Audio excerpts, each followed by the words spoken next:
पैसे किधर से आएंगे? पैसे उधर से आएंगे जिधर हैं। किधर हैं पैसे? तो इंडिया ने नोटाम जारी किया है। ये जनाब 100 किलोमीटर बॉर्डर के फासले के ऊपर कराची और सिंध के पास यहाँ पे air space reservation for Indian air force exercises. ये जनाब आज एक्सरसाइजेस इंडियन वक्त के मुताबिक, बल्कि पाकिस्तानी वक्त के मुताबिक मैं आपको बताता हूँ, 3 बजे से लेकर रात 8:30 बजे तक। लास्ट टाइम अगर मैं बात करूं नोटाम इशू किया गया था तो वो जस्ट ऑपरेशन सिंदूर के पहले किया गया था, विच मीन्स कि इसका एक स्ट्रेटेजिक मैसेज है। हमारा भी किसी भी वक्त हिंदुस्तान की तरफ से इन्वेंटरिज्म हो सकता है। कल भी राजनाथ साहब ने अपनी नेवी के एक सेटअप में विजिट करते हुए कहा कि ऑपरेशन सिंदूर में ये पॉज आया है, ये भी खत्म नहीं हुआ। एक चीज नहीं है, आज आप किसी अमेरिकन फार्मेसी में चले जाएं, आप जो दवाई खरीदेंगे अमेरिका के अंदर वो मेड इन इंडिया। 9 और 10 की रात को हमने काफी जेट्स उड़ा है। तो जो अटैक्स हुए हैं पाकिस्तान के एयर बेस पर, वो एयर टू सरफेस मिसाइल्स भी थे, उसमें ड्रोन्स भी थे, ब्रह्मोस भी थे, but air to surface missiles भी थे। And he made it very clear that different काफी एयर फोर्स का इस्तेमाल किया गया ऑन द 9th और 10th को। पाकिस्तान का क्या अंत निकट आ गया? सारे के सारे जो न्यूक्लियर वाले हैं पूरे के पूरे उधार लिए हुए थे यूएस से, और यूएस ने उनको कहा कि भाई सीज फायर करो, हमें अपने यहाँ से उठा के ले जाने हैं, ये सेफ नहीं है और ये मूड खराब है मोदी का। भारत में आईफोन्स की प्रोडक्शन में नुमाया इजाफा देखने को मिला है गुज़िश्ता साल। ये हिंदुस्तान की बात है, जबकि पाकिस्तान में आलम यह है कि मोबाइल फोन्स की असेंबलिंग खतरे का शिकार होती चली जा रही है। उनके ताल्लुकात भी बस में हैं, और तो वो जो भी उनको डेफिशिएंसी सामने आई है और जो उनको चैलेंजेस दरपेश थे इन 4 दिनों में, उनको वो जल्दी से जल्दी मीट करने की कोशिश करेंगे, अपनी वो सलाहियतें पैदा करने की कोशिश करेंगे, बाहर से भी लेकर अपने डोमेस्टिक इंडस्ट्री से भी। पाकिस्तान ने इंटीरियर में जाके उनके बेसिस को मारा है, and we have bypass Pakistan के रेडार वगैरह। और ये वॉशिंगटन पोस्ट और न्यूयॉर्क टाइम्स ने सैटेलाइट फोटोग्राफ्स के थ्रू इसको वेरीफाई भी कर दिया। जो नूर खान बेस, रावलपिंडी के एयरफोर्स एयर बेस पे भी उन्होंने हमला किया, जहां आपके F-16 पार्क होते हैं सरगोदा में, उस पर भी अटैक किया।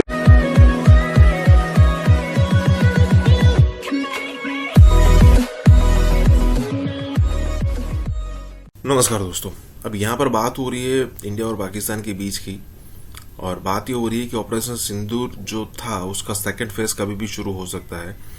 अब पाकिस्तान देखिए आए दिन अगर इंडिया कुछ एक्टिविटी करता है तो उसको कंपेयर करता है कि क्या ऑपरेशन सिंदूर फर्स्ट के जरिए यहाँ पर ऐसा कुछ हुआ था, और अगर ऐसा कुछ हुआ था तो ऑपरेशन 2 का पूरी पॉसिबिलिटी बनी हुई है। जैसे ऑपरेशन जब फर्स्ट हुआ था, ऑपरेशन सिंदूर जब हुआ था, तो उसमें ये कहा गया था कि भाई नेवी के आसपास अच्छी खासी प्रैक्टिस की गई थी, जो युद्ध की तैयारी होती है वो की गई थी, ठीक है। और अभी भी वैसी सिचुएशन चल रही है। सिचुएशन ऐसी चल रही इन द सेंस कि अभी भी बात ऐसी चल रही है कि इंडिया ने कुछ दिनों पहले नेवी एक्सरसाइज की थी, तो बिल्कुल ऐसा हो सकता है कि भाई पाकिस्तान के अंदर फिर से अटैक हो जाए। अब देखिए पता नहीं पाकिस्तानी चाहते हैं कि अटैक हो जाए दूसरा, क्योंकि आए दिन वो कंपेयर करते रहते हैं कि भाई अब जो है ना मोदी ये करेगा। जैसे पिछले दिनों बात आई थी कि इंडिया बहुत सारे हथियार इमरजेंसी में खरीद रहा है, तो क्या फिर से जो मोदी वो अटैक कर देगा? इसी के साथ ही वीडियो शुरू करते हैं। और हाँ दोस्तों, सुपर थैंक्स के जरिए हमें मदद करना ना भूलें। बहुत बड़ा एयर एक्सरसाइज करना, खासकर इंडिया पाकिस्तान बॉर्डर के पास, वो भी इस समय। सो इसका एक ही क्लियर मैसेज है पाकिस्तान को कि आप सुधर जाए, नहीं तो इससे बड़ा आने वाले समय में ऑपरेशन सिंदूर को वापस से लॉन्च किया जा सकता है। फ्रेंड्स, ये काफी उस समय हो रहा है जब आज भारत के एयरफोर्स के ऊपर सवाल उठ रहे हैं कि आपके फाइटर जेट्स को गिरा दिया गया। बिकॉज आपको पता है चीफ ऑफ डिफेंस स्टाफ ने रिसेंटली शंग्रीला डायलॉग सिंगापुर में इस बात को कहा दैट यस, हमारा कुछ इनिशियल लॉस हुआ था। उसके बाद पाकिस्तान और ऑपोजिशन के लोग इसको बहुत एग्जैजरेट करके कह रहे हैं कि 6 एयरक्राफ्ट गिरे हैं, कि 5 एयरक्राफ्ट गिरे हैं। अब इसके बारे में तो कोई पुष्टि नहीं हुई है। आर्मी चीफ ने और चीफ ऑफ डिफेंस स्टाफ ने कहा है कि कुछ इनिशियल लॉस हुआ है। वो इनिशियल लॉस हो सकता है एक फाइटर जेट हो या कोई भी फाइटर जेट ना हो, कोई माइनर से डैमेज हो, बट उसको जिस तरीके से एक्स्ट्रापोलेट करके एग्जैजरेट करके मीडिया में दिखाया जा रहा है, तो उस कॉन्टेक्स्ट में भी ये लार्ज स्केल एक्सरसाइज का होना बहुत ही जरूरी है in order to cut the clutter, उन लोगों को शांत करने के लिए। अब फ्रेंड्स, ये न्यूज देखिए क्या रहा है कि नोटिस टू एयरमैन, जिसको नोटाम कहते हैं, इसको इशू कर दिया गया है for a large scale Indian air force exercise, जो 7 से 8 जून को शेड्यूल है, और ये राजस्थान में होगा along the international border with Pakistan. So friends, बहुत ही स्ट्रेटेजिक लोकेशन पे ये जो एक फुल स्केल इंडियन एयरफोर्स का एक्सरसाइज होने जा रहा है। ये जो नोटाम है इसकी टाइमिंग वैलिड है 7 जून 3:30 बजे से लेके 8 जून 9:30 बजे तक। इस समय नोटिस टू एयरमैन का मतलब होता है कोई भी और एयरक्राफ्ट या किसी भी तरीके का ड्रोन कोई भी इस पर्टिकुलर एरिया में इस समय के बीच में ऑपरेट नहीं करे, नहीं तो उसको डिस्ट्रॉय किया जा सकता है और उसके लिए कोई भी लायबिलिटी एयरफोर्स की नहीं होगी, बिकॉज एयरफोर्स ने पहले ही इस तरीके का नोटिस जो है वो पब्लिक को जारी कर दिया है। तो फ्रेंड्स देख सकते हैं during this period the air space will be the designated zone will be restricted to facilitate a range of aerial operations. यहां पे इसी तरीके के एरियल ऑपरेशंस होंगे इस डेजिग्नेटेड जोन में और कोई भी एरियल ऑपरेशंस किसी के द्वारा नहीं हो सकता है।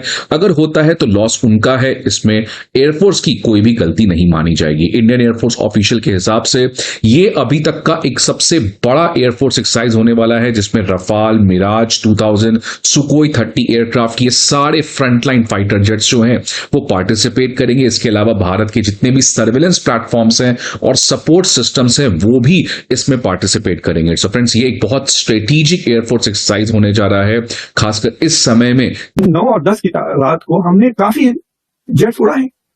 तो जो अटैक्स हुए हैं पाकिस्तान के एयरबेस पर वो एयर टू सरफेस मिसाइल्स भी थे, उसमें ड्रोन्स भी थे, ब्रह्मोस भी थे, but air to surface missiles भी थे। And he made it very clear that different काफी एयरफोर्स का इस्तेमाल किया गया ऑन द 9th और 10th को, एंड उसमें कोई लॉसेस नहीं हुआ। तो दैट तो उनकी जो मैसेज थी उसमें उन्होंने 2 पॉइंट बहुत सीरियस किए which everybody is missing including the Indian media. बहुत ही स्टूपिड हो गई है इंडियन मीडिया, मतलब उनका दिमाग खराब हो गया है। First of all they are attacking एक गाय जो एक्चुअली लड़ता है इंडिया के लिए। ये गधे खाली माइक लेकर बैठते हैं, यही है उनका हथियार। हाँ, ये अपने आप को ज्यादा नेशनलिस्ट समझ, इतना दम है तो जाओ फौज में वॉलंटियर करो, फिर पता चलेगा। So anyway what Anil Chauhan was saying कि हमने पाकिस्तान में इंटीरियर में जाके उनके बेसिस को मारा है and we have bypass Pakistan के रेडार वगैरह। और ये वॉशिंगटन पोस्ट और न्यूयॉर्क टाइम्स ने सैटेलाइट फोटोग्राफ्स के थ्रू इसको वेरीफाई भी कर दिया। जो नूर खान बेस, रावलपिंडी के एयरफोर्स एयर बेस पे भी इन्होंने हमला किया, जहां आपके F-16 पार्क होते हैं सरगोदा में, उस पर भी अटैक किया।